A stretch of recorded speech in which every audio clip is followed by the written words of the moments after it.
औज़ुबिल्लाहिमिनश्शैतानिर्रजीम बिस्मिल्लाहिर्रहमानिर्रहीम।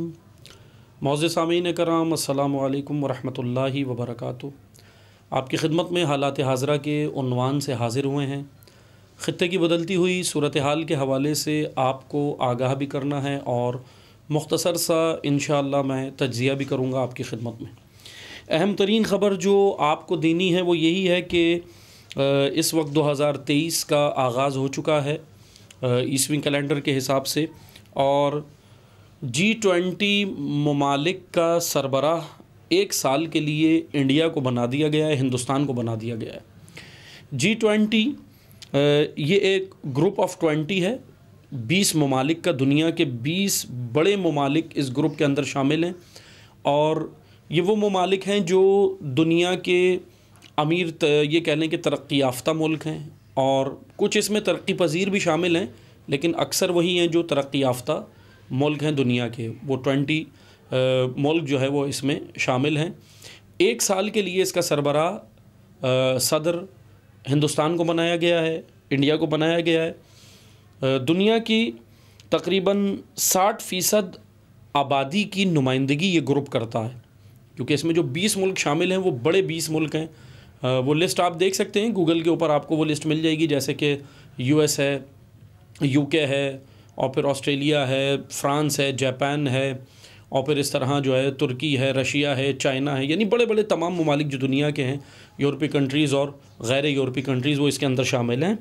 और ये G20 ममालिक तकरीबन 60% दुनिया की जो आबादी है उसको रिप्रेजेंट करता है, ये उसकी नुमाइंदगी करता है ये G20 ग्रुप।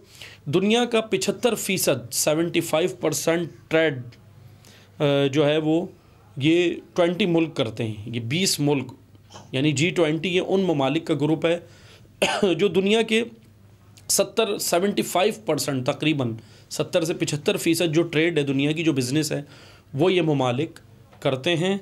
और दुनिया का 85% 85% GDP जो है वो इन्हीं ममालिक के पास है जो ये G20 है। GDP यानी कि ग्रॉस डोमेस्टिक प्रोडक्ट, GDP ये एक ताकत होती है किसी मुल्क की, और ये जो है बहरहाल 85% GDP जो है वो इन ममालिक के पास है।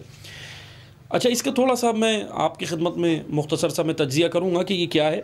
3 मुल्क मिलकर ये G20 जो है ये ग्रुप जो है इसको चलाते हैं। एक साल के लिए 3 मुल्क चलाते हैं।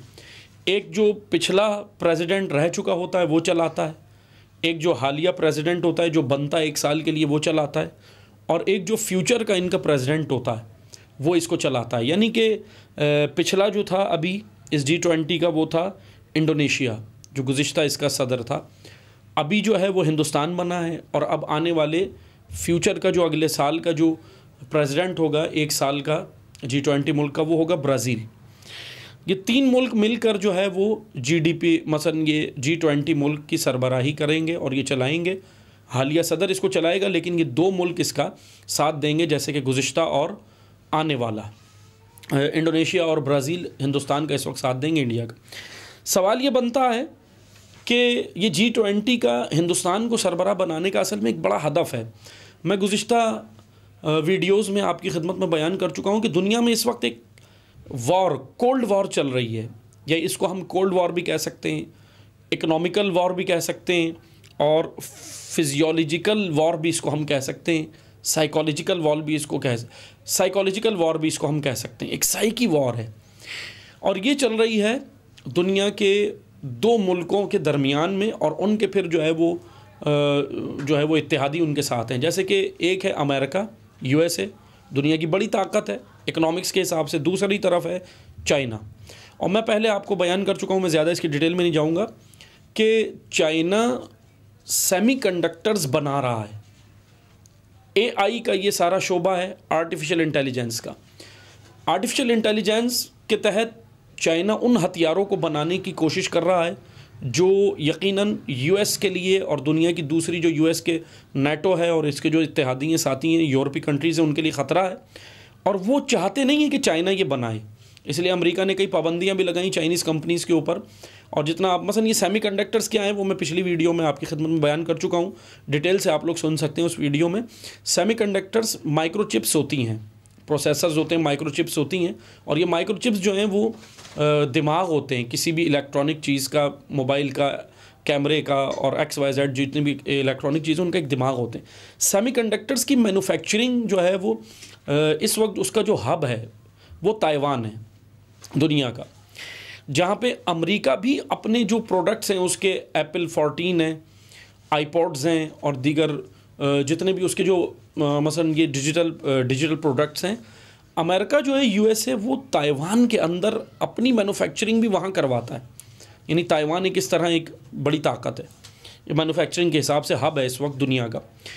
अब इस वक्त जो है वो चाइना के पास मैन्युफैक्चरिंग तकरीबन 10% है।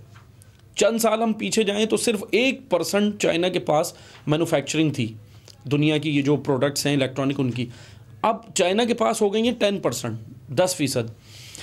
कहा यह जा रहा है माहिरीन के बकौल कि 2025 में चाइना जो है वो 25% तक चाइना के पास जो है वो इसकी मैन्युफैक्चरिंग जो है वो चाइना कर लेगा। चाइना एक सॉफ्टवेयर जो है वो बनाना चाह रहा है, और ये सॉफ्टवेयर है EDA, electronic design automation.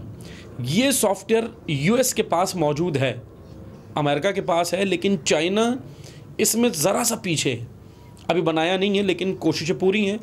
US इसी से डर रहा है कि चाइना ये सॉफ्टवेयर बना लेगा, अंदाज़ा है US को कि वो बना लेगा, और ये EDA रोकने के लिए चाइनीज़ कंपनीज़ के ऊपर USA ने पाबंदियां लगाई हैं।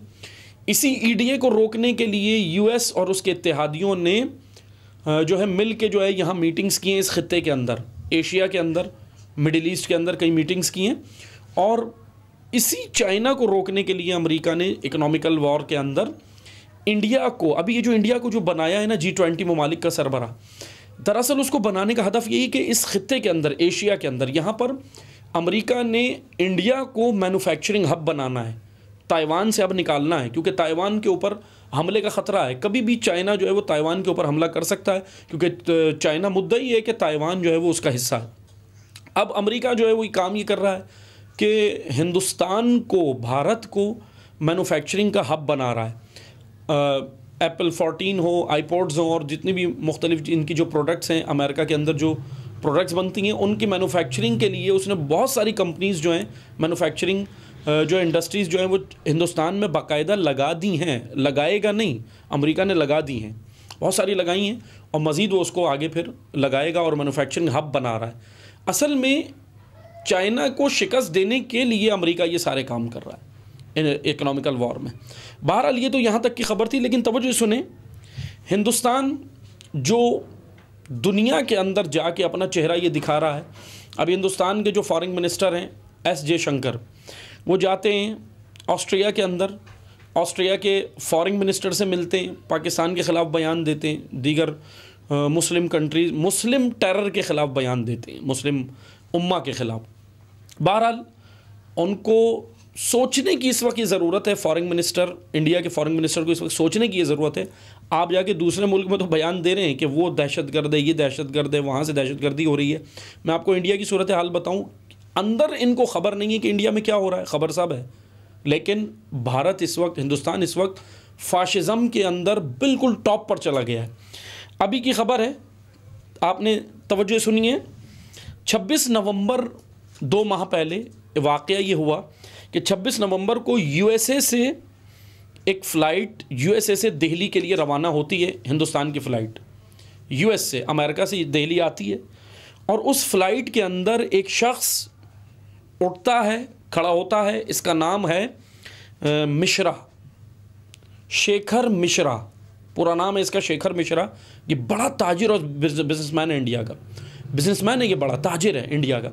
शेखर मिश्रा खड़ा होता है, और वहीं पर बराबर में बैठी हुई खातून, वो भी हिंदुस्तान की है, इंडियन है, उसके ऊपर खड़ा होके अपनी पैंट की जिब खोल के पेशाब करता जहाज़ के अंदर, और शराब के नशे में धुत है, वो ये अमल करता है। वो औरत कंप्लेन करती है आकर दिल्ली के अंदर, दिल्ली एयरपोर्ट पे कंप्लेन करती है, सब कुछ होता है, दिल्ली पुलिस जो है वो उसको ले जाती है ज़ाहिरी तौर पे, और फिर उसके बाद उसको छोड़ देती है। अब हुआ ये है कि उसने ज़ाहिरी तौर पे हिरासत में लेके छोड़ दिया उसे, क्योंकि वो बहुत बड़ा बिजनेसमैन है शेखर मिश्रा। इसके बाद इस औरत ने उसके ख़िलाफ़ FIR बनवाई है, FIR तो कट गई है लेकिन उसको अभी तक अरेस्ट नहीं किया गया है। ये हिंदुस्तान में औरत की बेहुरमती है। अब मेरा सवाल है ह्यूमन राइट्स के बड़े बड़े नाम निहाद इदारों से, ईरान के अंदर एक महसा अमीनी के लिए आपने पूरी दुनिया को हिला के रख दिया, शोर मचा के रख दिया, मीडिया क्या और ये क्या और वो क्या, सोशल मीडिया क्या, सब कुछ हिला के रख दिया। हिंदुस्तान के अंदर ये एक वाक़या होता है, हिंदुस्तान के अंदर दूसरा वाक़या इसी गुज़िश्ता साल में ही होता है कि चौथी मंजिल से मेडिकल की स्टूडेंट मुसलमान लड़की कूद के जान दे देती है, हिंदू लड़का उसको हिरासा करता है, क्लास फेलो। ह्यूमन राइट्स के इदारे तंजीमें सब खामोश हैं। मीडिया आलमी शैतान मीडिया, शैतानों के हाथ में है कि मीडिया, वो सब खामोश है, नहीं दिखाते, न्यूज़ भी नहीं चलाते।